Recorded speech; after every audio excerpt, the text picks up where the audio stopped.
Welcome to the season 2 finale of the VET S.O.S podcast. Cannot believe it has been 2 complete seasons. We're so excited. We've had a great season 2 and looking forward to a great season 3. As always, VET S.O.S is brought to you by the Who You Know Network, and we're proud members and glad to be supported by the Parade Deck community. Remember, don't drown in the sea of transition. Grab the VET S.O.S Lifeline. So we got a great guest today to help us end out the season. We got Lloyd Knight from VETLANTA. He's here with us today to talk transition, what they're doing for veterans, and even tell us a little bit about the UPS program and how UPS is doing great things for our community. Can't wait to get into this. As always, I'm here with my partner, Eric. Eric, how are you doing today? I can't believe I've completed a full season. You kept me around for a whole season. You didn't even fire me. No, well, you got one of them Jimbo Fisher deals. It's gonna.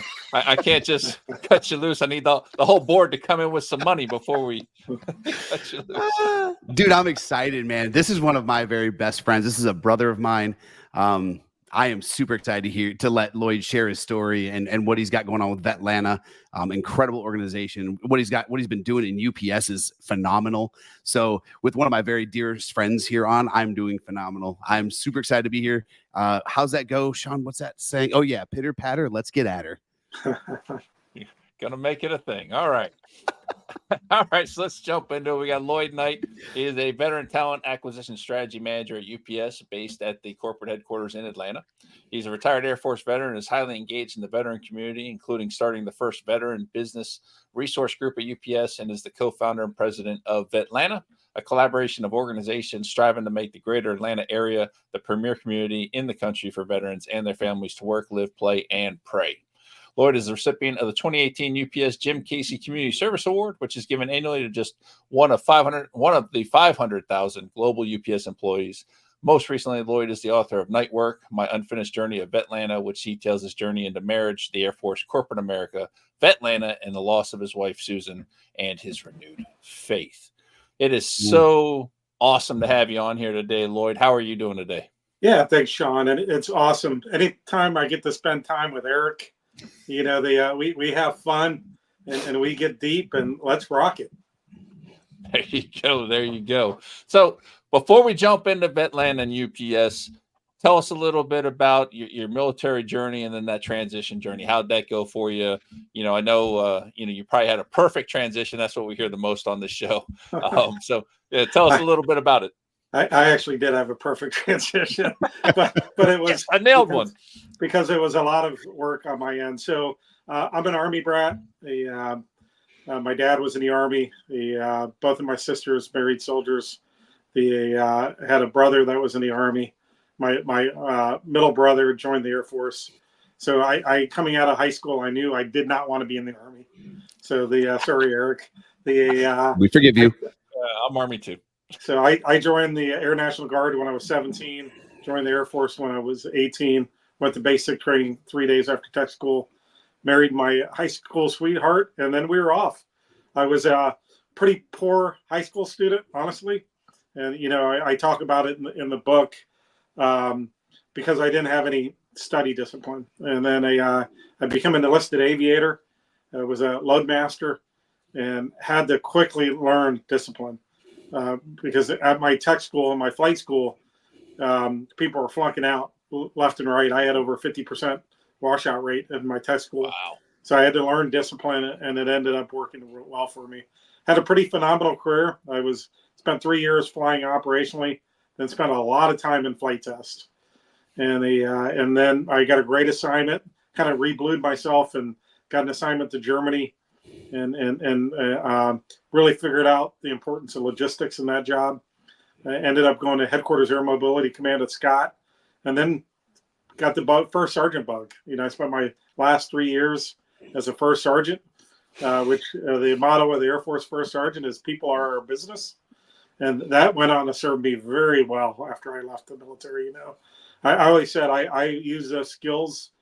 As my 3 years as a first sergeant, more than the 5 college degrees I have, and more than any of my aviation and logistics experience. It's gone on to serve me very well.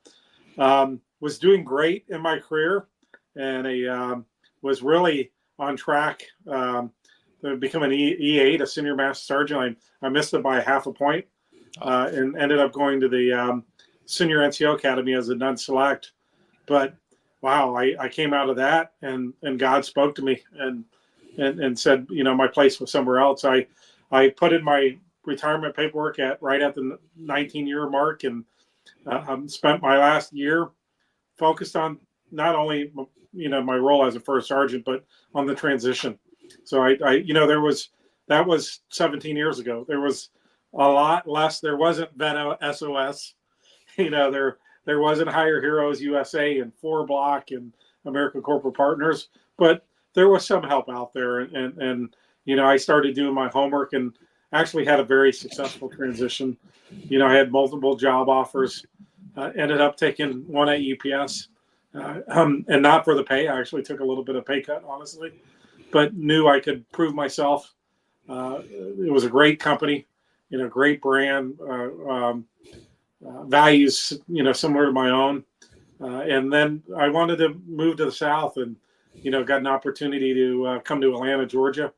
UPS actually held the job for me for 2 months.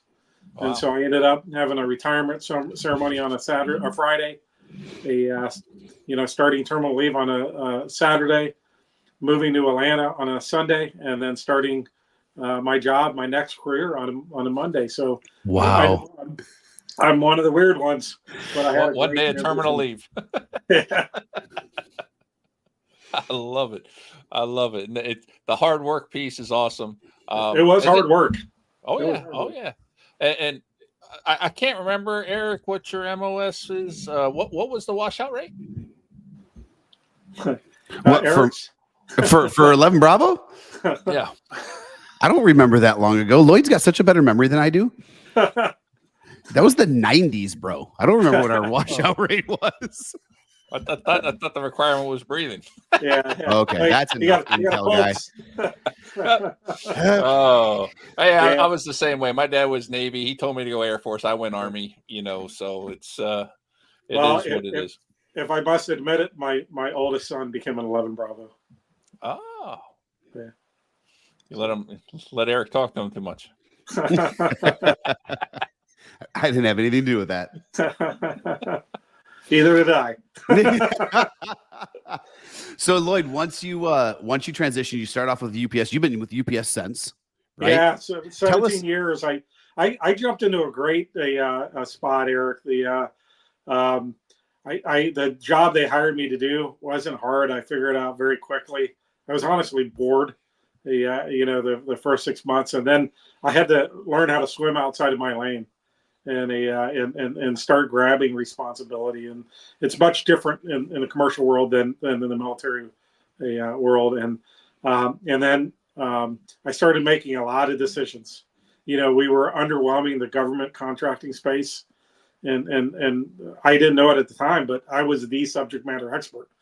And so I started making these decisions, and luckily I made more right decisions versus wrong. and I got promoted 3 times in my first 4 years, and ended up being director, leading all global government operations for UPS on the freight forwarding side of the house. And one thing different about where I was working in UPS, which a lot of people think about UPS and they just think about small package and brown trucks and cool brown shorts and socks. Well, I'm not cool enough to wear those brown shorts and socks. So my group was responsible for moving big things. So our claim to fame was we moved over 5,000 MRAPs and MATVs to Afghanistan. Wow. I never made it to Afghanistan in the Air Force. I went twice with UPS, believe it or not. I didn't realize UPS. Yeah, we're everywhere, bro. Wow. That's awesome. Okay, so we've got a good picture of what your transition looked like in those first several years with UPS. Tell us about VETLANTA. This is the part I want to get to. I love UPS. Don't get me wrong. I love seeing them show up at my doorstep because it means my wife spent more money. But tell me how VETLANTA started, man. Well, I've got to back it up a little bit and talk about BRGs. So if people are unfamiliar with BRGs, it's a business resource group, or some people call them an affinity group, some companies. And it's essentially employees, mostly volunteering. Some companies do it a little bit different. focus on internal and external engagement. A lot of companies started BRGs within the last 10 to 20 years, and not only veterans, but all over the place. And, the different areas, the African American, Asian Pacific, the Latino group, LGBTQ. So there's a whole bunch of different groups. So when I first came to UPS, there was not a whole lot of development groups going on. There was, the only thing going on was women's leadership development, which was cool. We were decades ahead of most companies in that. And honestly, they were all inclusive. So they would have lunch and learns and workshops. And I would go to these things and learn a lot, and then come out and find my HR manager and kick him in the shins and go, when is there going to be something for the rest of us? Right? And then several years later, they called my bluff and said, hey, we're starting this Veterans Business Resource Group, and we want you to lead the first one. And really, I almost said no. I was traveling like mad. That's when I was going to Afghanistan. I was getting a master's degree, developing, growing the group. But I actually had a female Air Force officer that was in a program that I have said, don't say no. This is a big thing. Do it. And if you don't do it for yourself, do it for your Coast Guardsman that you hired, because he wants to be the co-chair, and he can't be the chair because wasn't a management.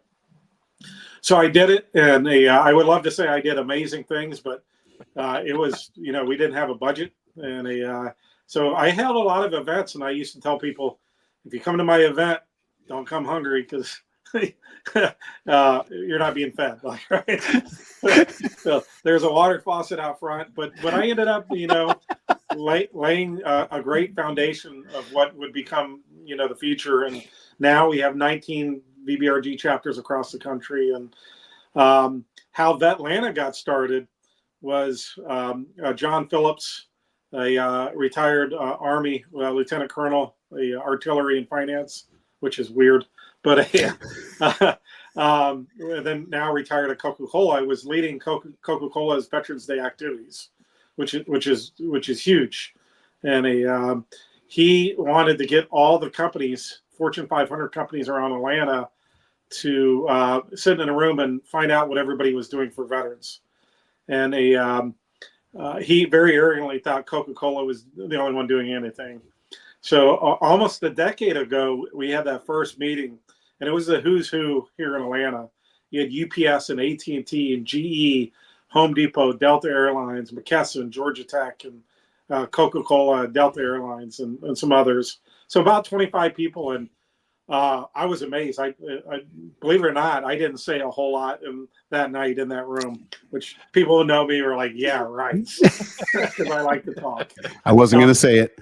But we were shocked. Our companies were doing huge things for veterans nationally, but more important locally. Collectively, and I don't exaggerate these numbers, our companies were hiring over 100,000 veterans a year. Wow. Our foundations were contributing millions of dollars to veteran causes, and our employees were volunteering at really kind of staggering rates for veteran initiatives. But what was missing was the network. Nobody was connected, and it's not a network if you're not connected. And because of this, and I it's pretty brutal what I say, but it's honest. The space was dumb. So nobody was informed of anything, and money was going to some unique groups that weren't overly effective. And that was such a great meeting. We had a second meeting, and that second meeting would lay the foundation of VETLANTA, and that is honest and open dialogue, sometimes brutal dialogue, about the good, the bad, and the ugly of the space. So the good is an organization or individual providing the right services at the right time for the right reasons, the right people getting the right results. And the bad is, I put them in two categories. Some of these big, huge organizations that get too focused on their own cults, or get too focused on fundraising versus providing the service deliverables they're supposed to be doing. Sometimes they'll listen to Lloyd Knight, often they don't. And then there's the second category is people start nonprofits for the right reasons. Their heart, soul, and spirit They want to do good things, but they don't really have the business sense or leadership abilities to ever be effective with your donor dollars or your volunteer hours. Sometimes we can help, sometimes they're lost causes. And then there's the ugly. The ugly are the fraudsters, scammers, and schemers out there. And they are prevalent. Beside the senior community in the country, veterans are probably the most targeted. And unfortunately, some of those fraudsters and scammers and schemers are fellow veterans, which is just a shame. So what we decided to do is we decided to connect the network. You know, the advertise the good, they try to help the bag and isolate the ugly. And so we went about doing it. The ball got passed to me to do it. I'm still not sure how that happened. And I was totally out of my element. I had no clue, which ended up being a benefit because I went about it very differently. You know, I started having pancake breakfast. So Eric's heard this joke often. So I always say, you know, before VETLANTA, I weighed 150 pounds. And because of all the pancake breakfast I've had, I'm now this. So, but we started having these early morning breakfasts, you know, 6 a.m. And that became a mainstay for a long time. We had to meet at 6 because we all had big time corporate jobs, and you know, that was the only free time we had. And I started listening to a lot of people. I didn't even know the term at the time until later. I got a graduate certificate from UGA, and I learned in nonprofit management, and I learned that term was stakeholders.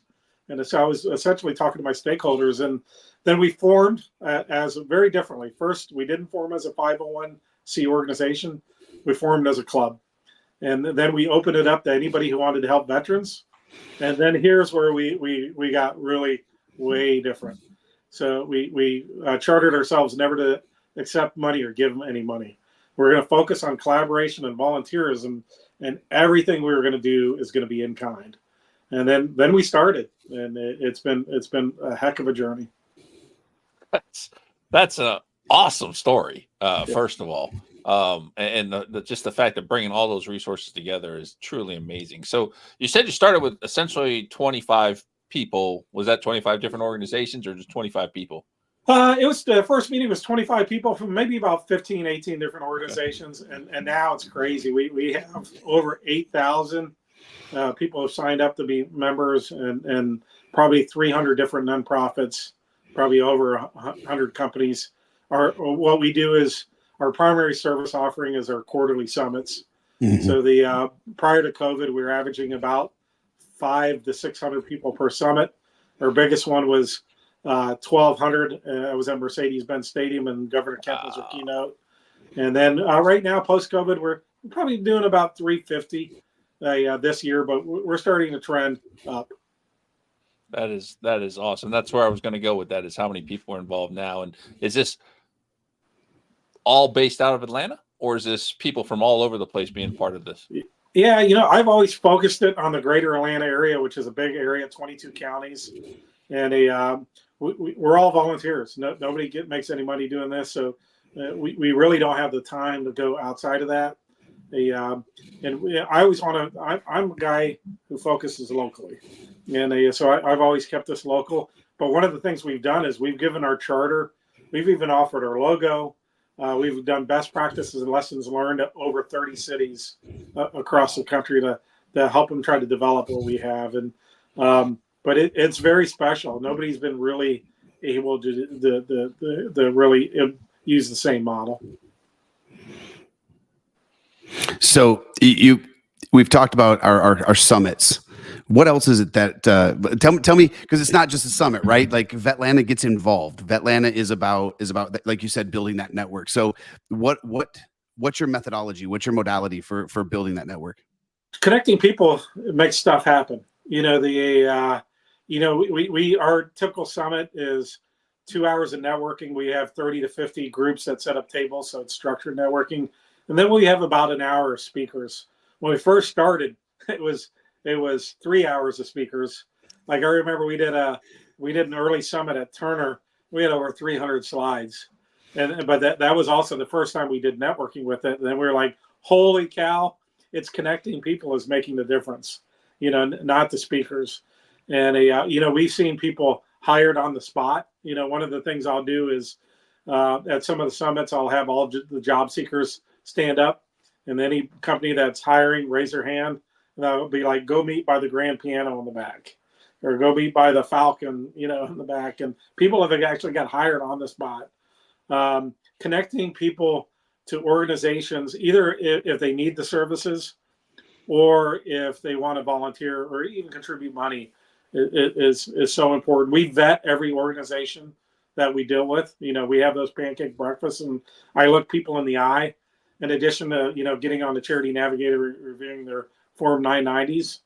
And then what we've had to change kind of our strategy over the years. We did luckily we did a McKinsey study during COVID that was in kind, and we ended up getting comfortable in our skin. Since we don't take any money, we're not a service organization, and we always tried to measure our results, but our results are hard to measure, and because we're connected to the dots. And McKinsey was like, hey, look, get comfortable with where you're at, because you're doing big things, important things that are going to be impossible to measure.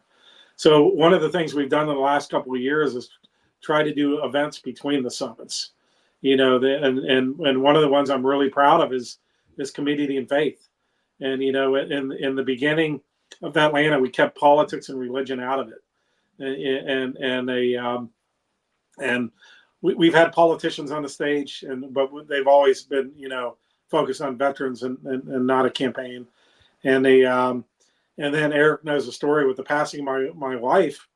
Who was really there for me was my VETLANTA family, and several people in that family drove me to faith, and I was blessed. My faith got stronger, and I thought it was a shame that some of the people I knew I didn't know they were believers. And so I wanted to use the power of VETLANTA to have a place these believers could go to and help other people outside of church.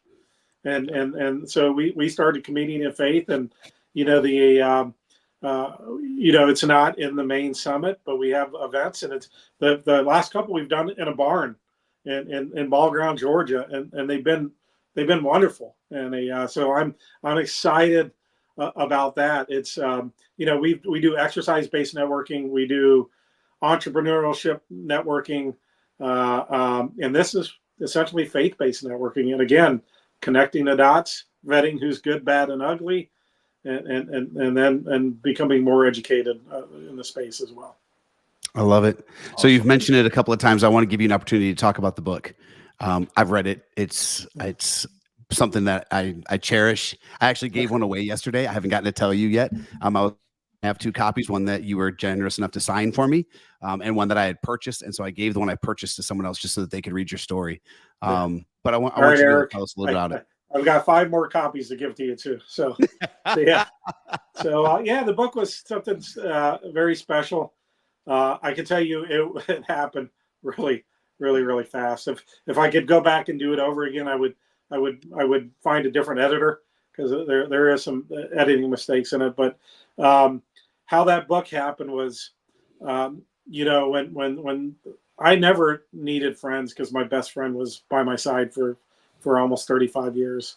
And but I always had friends though, but she was who I always leaned on. And when God took her, I had to really lean on my friends. And so I made a commitment that I was going to take care of my friendships more than I have in the past. And in December, I went out with 3 friends for lunch at 3 separate places, friends that weren't even really connected. And the craziest thing is God spoke through them. All 3 told me to write a book that week. Wow. And I was like, holy cow, I'm going to go write a book. So I went home and wrote 15 pages and gave it to the meanest person I know, who's Kevin Horgan. Kevin's a retired UPSer, a Marine veteran, and the author. He just published his 4th book, maybe 5th book. And I was like, he's going to read it, punch me in my face, and call me Forrest Gump and tell me to get back to running and work. And so he read it, and he called me up and goes, phenomenal, keep going. And I wrote the book in 3 weeks. Wow. And I don't have a strong memory, but it all just flowed out. and I was really happy with it. If you read the book, it's about love. It's about the tragedy. It's about my transition story, transitioning into the military and out of the military, my UPS career, the VBRG, VETLANTA. It'll bring tears, but it'll bring laughter as well. And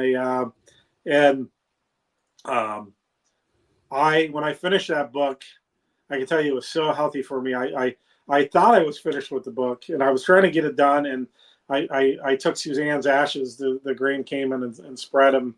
And between finishing that book and spreading your ashes, it was like just a weight lifted off my chest.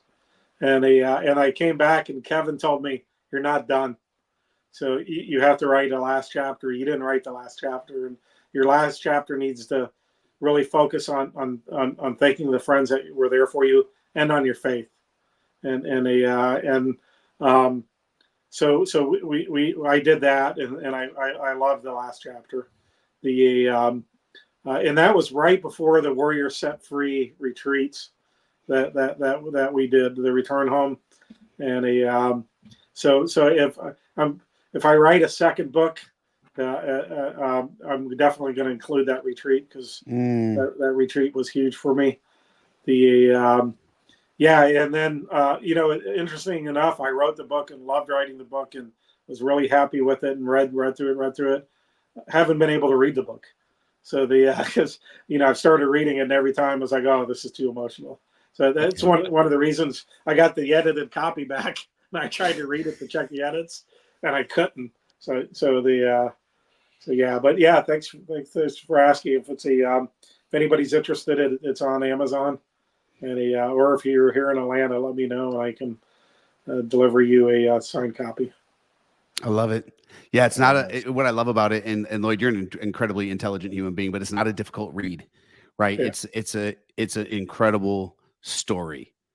It's a beautiful story, and I encourage everyone to go get a copy. Go get a copy. Read the book.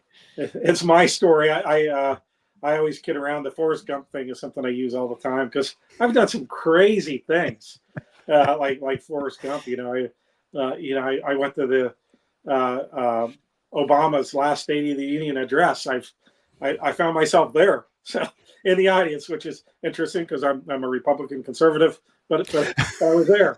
I've been to Easter Island.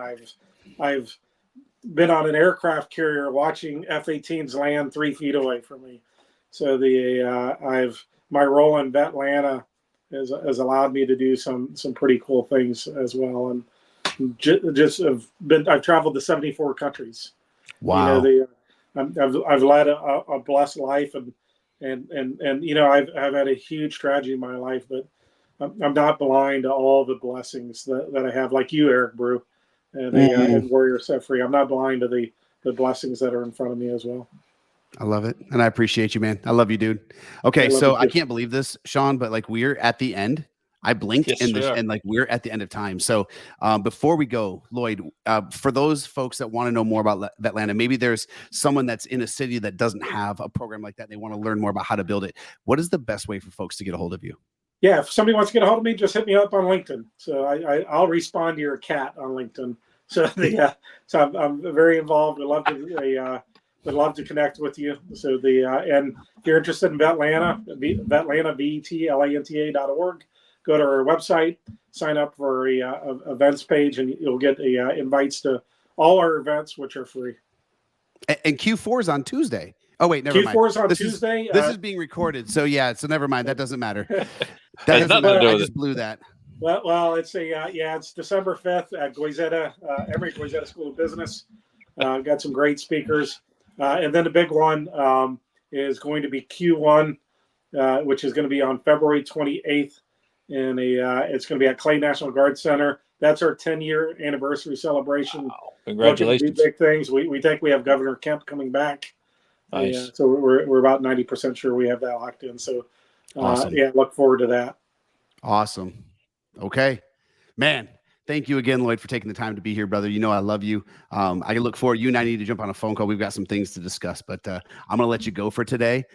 Thank you so much for being here. Thank you for sharing your story. Thank you for everything that you do for our brothers and sisters. You are a huge part of my life, and I am blessed because of you. So thank you, brother. Thanks, Eric and Shawn. God bless you both. Absolutely. Thanks and on for joining behalf us. of the entire VET S.O.S family, we'd like to wish everyone a Merry Christmas and a Happy New Year. Please take some time this holiday season and check out your battle buddies. Check them on. Check on them. See how they're doing, and love on them. We'd like to thank everyone for joining us today and supporting our second season.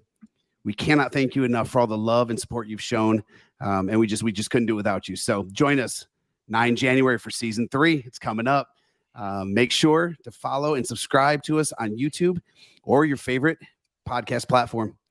Please don't drown in a sea of transition. Reach out and grab the VET S.O.S Lifeline. See you guys.